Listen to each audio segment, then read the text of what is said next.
Hey everybody, Norm from Tested here, and I'm joined by... Jeremy from Tested. Will from Will. And Jeremy and Will have joined us today to assemble Nintendo's latest Toy Con. It is the Labo VR set. I'm very excited about this because I love Toy Cons and I love VR. This is an interesting video because we love building things and we love VR. I'm not sure like how many people who have reviewed this really are as deep into VR as we are. So we're gonna have a unique perspective on this. Before we dive into it, a quick overview of what this is. Of course, this is the Labo, fourth Labo cardboard kits that you build to attach to your Nintendo Switch. Previous ones could turn into a robot. There were a bunch of mini games, a vehicle kit, and this is the full set. There are a couple of different versions you can buy, but this is the full VR kit that's $80 and has, in addition to the cardboard goggles that you attach to the Switch, 5 different accessories.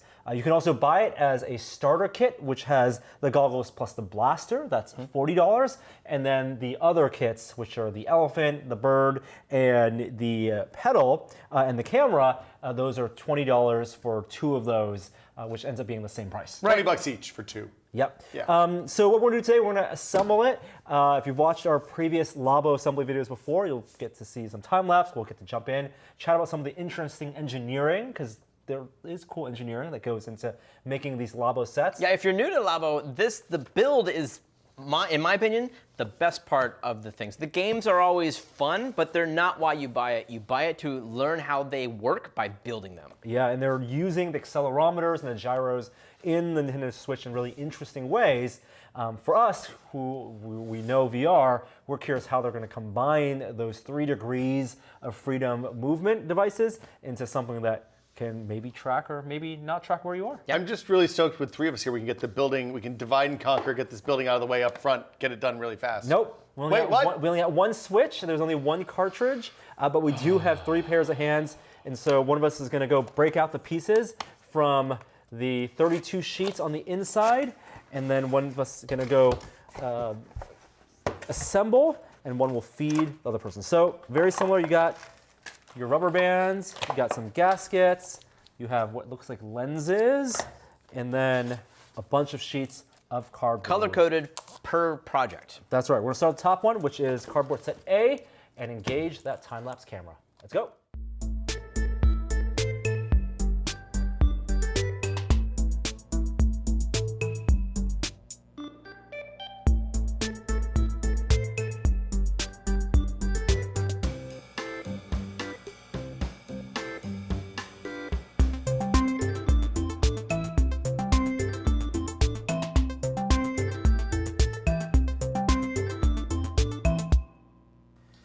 We have put together the first piece, which is the VR goggles. A little more complicated than your Google Cardboard. Right, but still cardboard. But still cardboard, and interestingly enough, there's a piece of tape that you use first for Labo. We've tried all the Labos, and this is the first time we've seen that in play. I mean, I guess it helps, right? It keeps things together. Why not use some tape? It's got to get it in that slot, and without the tape, it wouldn't get in there. Yep. So there's a lens assembly here, which has plastic and the lenses. We have not taken off the protective covering yet, but we are Norm, you can take off the protective covering. Okay, VR goggles. This is the core of all the accessories for the Labo VR. Switches in here with the cover on top. The foam pads keep it secured in place. And when you put the headset on, there's some mini games you can play, which you control with the Joy-Con. There are a lot of mini games. Yes. There was a big screen with like 20 mini games on there. That you can play already? Yeah, already. All It's like shooting games and shooting galleries and stuff like that, it looks like. So no straps, so you're supposed to hold it. So they're one-handed games. One hand with the controller, Sounds one filthy. hand to move around. And there's even a sensor up here, or at least an indicator to tap here twice, which will then exit you out of the game. It's like the home menu. It kicks you back into the list of all the things you can do in VR. We also know that the top flap is on not quite the right way, but since you have to take it apart often, we'll fix that between now and the next time we come back. All right. Now on to the other accessories.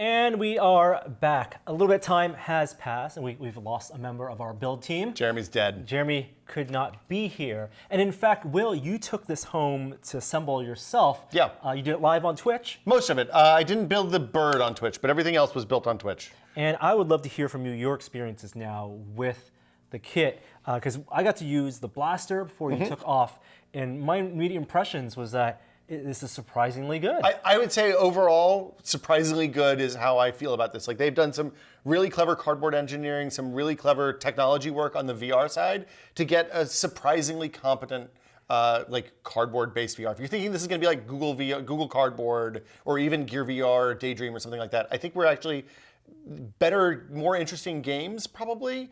A little bit lower graphical fidelity, perhaps, than some of that stuff, but a better experience definitely than Cardboard. And I would say as interesting as Gear VR in a lot of cases. Well, let's go through some of the experiences and explain to you guys how they work, because it's really difficult to kind of communicate visually, definitely, what you see through this headset, right? Yeah. So the blaster. Yeah. And everything kind of works with a mount. So we built this, you guys saw. The switch goes in here, has these lenses, and then that slides in here. Yep. And then the controllers go on basically what's in front. The controllers each, of course, have gyroscopes and accelerometers, and one of the controllers also has a camera. So this one, it's the right Joy-Con, the one with the plus on it, has an infrared camera and illuminator on the bottom, and it's got black plastic. If you have the gray controllers, you can't actually see it that well, but on the blue and the red and the yellows, you can. And it gives them basically a way to do some machine vision stuff really, really inexpensively and really easily. And they use it for a variety of different things. For example, on this one, the blaster, you aim the camera into the muzzle, and when the rack that you slide and cock to fire is released, it sees that the fiducials come closer to the camera, and it knows that you've made your shot. And of course, that makes so much sense now. In the past Labo that we've built, we would put the reflective tape on the inside of like the piano, on the inside of other devices, and the camera would see that, and it would track, and that's how like the piano would work, or that toy box house would work. But they are essentially fiducials. They're tracking markers. Essentially, yeah. Just like we would have in VR. So you can see them really well in the front of the elephant, actually. Yes. So those 5 white dots on the front are infrared reflective stickers. They work kind of like your license plate does. So you know how if you shine a headlight at a license plate, it always reflects back directly at the source of the light? Yep. This works the same way for infrared light. And so one of the neat things that I didn't realize with the earlier Labo is in the Discover section, you have Make, you have Play, and then you have Discover. In the Discover section, they explain how all of this stuff works on this one. Like starting with all of the features of the Joy-Cons, including the camera, including the accelerometer and gyroscope, the IMU, including the HD rumble stuff, including even down to like how triggers and the pots on the joysticks and stuff work in some cases. And all that is transparent enough so you can actually see what the camera sees. Yeah. And you get a sense of how the camera is tracking the reflective tape markers. It makes it, like, for example, with the elephant one, where it uses the fiducials on the front to give you an extra point of data to correct IMU drift, which we all know about from old VR headsets. It shows you what the camera sees live while you're moving the elephant trunk around, and it's really an interesting educational opportunity because it's much more transparent than most of the other VR stuff that's out there right now. So the blaster, it's a kind of a shooting gallery game. Like you said, there is a ratcheting mechanism with the rubber bands, and it's cool because you can actually release it when you have the Joy-Con in there. And so you actually have some almost haptic feedback in cardboard. Well, so one of the interesting things about this is that they use the cardboard to give access to more verbs. The blaster is the least interesting of those because we all know that you can pull the trigger to shoot on a gamepad. But the camera is a good example of something that isn't a verb that you usually have access to. It's funny. Here, you can hold that and see what it feels like. In the Discover portion of this, the characters talk about how old-timey cameras worked. Yeah. Which I think is really, you use real cameras all the time. You use DSLRs, and they talk about turning the lens to zoom, and they break down how the system knows that just the front is turning. It's really fascinating how they educate in a way that kids are able to understand, so they understand how this stuff all works, which is really, really cool. Which is just stacking 2 3-degree of freedom sensors. 3. 3 of them. Yeah. With the. Yeah. So for example, they illustrate. Okay, if you wanted to make this game work without having the cardboard, how would you do it? You'd hold the blue controller and you'd hold the screen, and then you'd twist the blue controller, and it would know. But if you twist the screen and the blue controller at the same time, is it going to know? Right. No, because the different gyroscopes see different stuff. Exactly. They do a really good job of breaking that stuff down and making it accessible. A couple of other things that we haven't talked about yet is that it is usable not in VR mode. Without the lenses. Without the lenses. So if you have a kid that's too young to use VR, if you get motion sick with this kind of lo-fi 3DOF VR, you can put this extra sleeve in and just slide it in just like anything and play all the games from the back. This is probably how you'll capture your So it's your a footage, if I had to flat guess. screen window into that same space, but you can use still all the You accessories. can use it the same way you would otherwise. cool. So I mean, verbs. Verbs are interesting here because you have camera verbs, twisting, shooting, all that kind of stuff. Yep. This one is I think the weirdest one. Like most of the Labo kits that have come before, I didn't spend time with the vehicle one, but the other two, some of the stuff's really awesome and amazing and like really Nintendo-y video games. Some of them are kind of like cool tech demos and a little thin on the actual gameplay side. The air pedal, wind pedal, I think is what they call this one. Definitely fits in that category. So you put a Joy-Con into your foot thing here, and then you put it on the floor underneath you, and you press this with your foot while you have while you're holding the goggles up to your face. And the game basically is an analog controller for flying, accelerating. Remember Birdly? Yeah, When you yeah. when you dive, you feel the wind blowing in your face. That's right. Same thing. No wind in the face. Yeah, the basic. Well, no, you get the wind in the face because the scoop does Oh my a God. pretty good job blowing the wind in your face. Wow. Clever. The game is really thin though. Like you play a frog, balls fly at you. You have to jump up and land on top of the balls. It's a little light. That's a really clever way of giving you some type of feedback. But it gives you face feedback. I really wish that they would have integrated this with one of the other Toy-Cons. So like if you have the bird one, Yes. you could flap by pushing your foot down and get the wind in your face. All right, let's talk about the bird one Yeah. because this one I'm super curious about. You know, easily mocked because you're putting your face up to the butt of a Oh, bird. look at this though. Look at this. It's so good. It looks like a bird. We're gonna have bird eyes here. Just a second. Let me put this. It's very cute. See when you put the Joy-Con in, the joystick and the trigger stick out, so he looks like he has little black eyes. Clever. And it still works, of course, as the sensor. It still works. So this one you hold on the two cardboard frames here, and you flip to flap the wings of the bird. And then you can fly by tilting. This one's kind of neat because the game is actually a little more robust. You fly around this island. It's kind of like Woohoo Island or whatever. You have to find these eggs, you hatch the eggs, and then the birds that are inside the eggs give you tasks to complete. There's no kind of visual tracking or anything on this. It's just the IMUs in the heads in the screen and on the controller. But I think that's one of the better games out of all of them. And they've made these things modular now too, which is interesting. So normally you can take this, put it on the back of the headset, and you have this propeller that you blow. Okay. You put a Joy-Con in here, the camera faces down, and you see there's a little Yep. reflective tape on each of the ends, so it can see the movement of the Right. pinwheel. You can also put this thing on the bottom of the bird, and then it's right up against. Hold that up against your face, Norm. Now blow. Yeah, you can basically do the same thing with the bird, and that lets you shoot bubbles out of your mouth that make the game a little bit more engaging for an older kid. And it's the same type of tracking. There's like the existing Same logic. tracking, yeah. Just applying it to in a different control scenario. Exactly. The bird is also interesting. You are looking around, moving around. How much movement do you feel like you could do? You should not. They are very clear that you should stay seated while you're playing this. It is incredibly challenging to get, let's say, a 6-year-old who spent some time in the Vive to stay seated while they're using VR. Yeah. Don't leave this unsupervised, especially with your younger kids. Stay in the chair. You're mostly tilting your head and leaning forward and back to fly on that one. Yes. And even when you're moving your head around, you don't want to move quickly because you're going to see the pixels smear. When you're stationary and kind of drifting around a little bit, that's when it's most comfortable. And the lenses are good enough that you can wander your eyes a little bit around the lens and still get some clear pixels. The lenses are surprisingly good. Yeah. The thing I would say is definitely don't. You're going to want to use this for like 5-minute chunks, right? Yeah. Your arms get tired, especially with the flapping motion, holding the bird up there. You're not, it's not a natural position to hold your hand. It's fairly heavy. It gives you warnings every 5 or 6 minutes when you're playing, which is about the right amount of time, in my experience. All right, finally, the elephant. Now, we saved this for last because it sounded like you were the most impressed by this. I think this is the best. The cardboard construction on this one is relatively simple. It took like 30 minutes to put together, I think. It's one of the easier ones. The bird, the blaster are both more complex.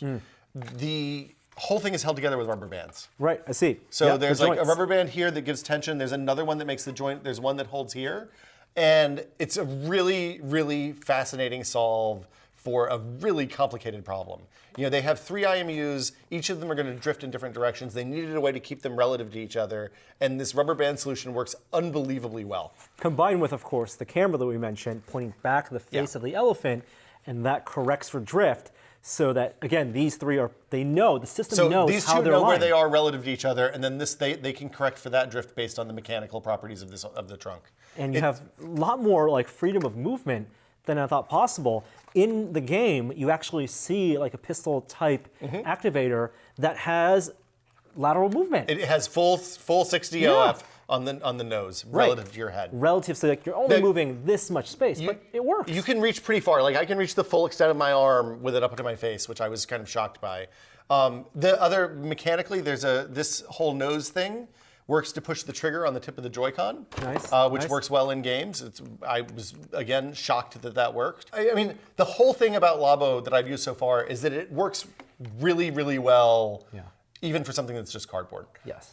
So there's 2 games with the elephant. One is like it's like a maze ball track thing that you put together that gets really complicated as you get to the higher levels. There's fans and you can change gravity, and it Very similar, fantastic contraption type puzzle. Kind of, yeah. It's like a physicsy. It's like a marble run physics puzzle game. The other game is like Tilt Brush. So you can grab different kinds of ink, different colors of brushes. There's a relatively limited numbers of brushes. There's like fire, there's stars. There's basically, it's just like a fat, big fat tube is the main one. But they have an art gallery, and then there's some games where you can do like Pictionary style, where you draw a drawing, and then you hand it to your friend, and they have to guess what the drawing is and stuff like that. I mean, you just can't doubt Nintendo. Like, we were so skeptical about the technical capabilities, mostly because we were focused on the display, the things that the display and the optics, the things that we associate with comfort in VR. But it turns out that they limit by the content, limit by the physical design of these, so you're not encouraged to really move around. And if you follow the rules of sitting, you can have really delightful experiences, which is very Nintendo. Now, the thing I will say is I have a child that has been exposed to the full power of a Vive in a 10 by 10 foot area. She played this stuff for like 5 minutes. She's like, Dad, can I go play the vacation game in the other room? So if you already have VR, you're not going to wow your kids with Labo. Right. It's fun. The building is really fun. The building is, I think, probably 3/4 of the entertainment in this product. The VR is really neat. It's much better than I expected, and I don't mean that as a kind of negative. It's shockingly good what they've managed to get out of this hardware and some stamped cardboard. And really, it's kind of ingenuity and interaction that we haven't seen in a lot of high-end VR either, because we've kind of been limited by the hand presence types games, which are great, but like this is just so creative. More verbs. More verbs. More verbs. Yeah, you're a bird. I'm flapping. Flapping away. Thank you so much, Will, Of for course. assembling this.